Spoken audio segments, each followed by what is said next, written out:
সুলাইমান হাদি নামে একজন ব্যক্তিকে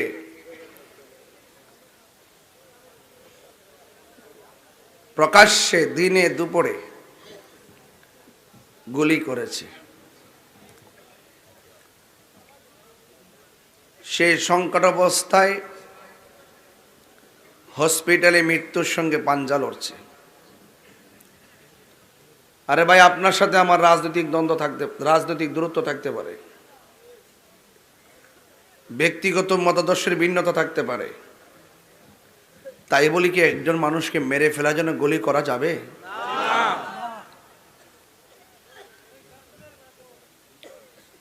আমি অত্যন্ত মর্মাহত হয়েছি, অত্যন্ত মর্মাহত হয়েছি। আমি মর্মাহত হয়েছিলাম পুবাইলের মসজিদের ইমাম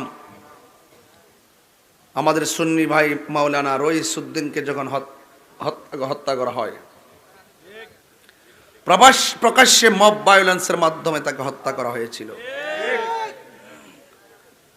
ওই সময় যদি হত্যাকারীদেরকে দৃষ্টান্তমূলক শাস্তির আওতায় আনা হতো, আজকে এই সুলাইমান হাদির উপরে প্রকাশ্য মেরে ফেলার জন্য গুলি। আর ইন্টারিম গভর্নমেন্ট যে কোন তালে আছে আমি নিজে জানি না। মানুষ মরল গায়ে লাগে না, দেশ গেলে গায়ে লাগে না, সারা দুনিয়ার গাড়ি ঘোড়া ভাঙ্গে আগুন লাগাইলো তাদের গায়ে লাগে না।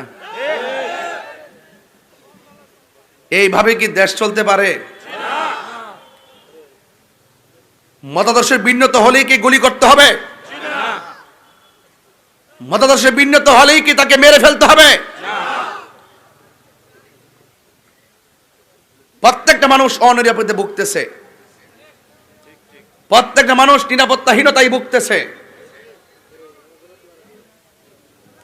প্রশাসনকে বলবো, আপনারা ঘুরে দাঁড়ান। আপনারা প্রশাসনকে যে যাই বলুক না কেন, আপনারা যে নিরুপায় সেটা আমরা বুঝি। যারাই ক্ষমতার মস্তদে বসে তাদের ইশারায় আপনাদেরকে চলতে হয়।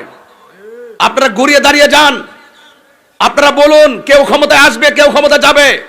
আমাদের প্রশাসনকে স্বাধীন করে দেন।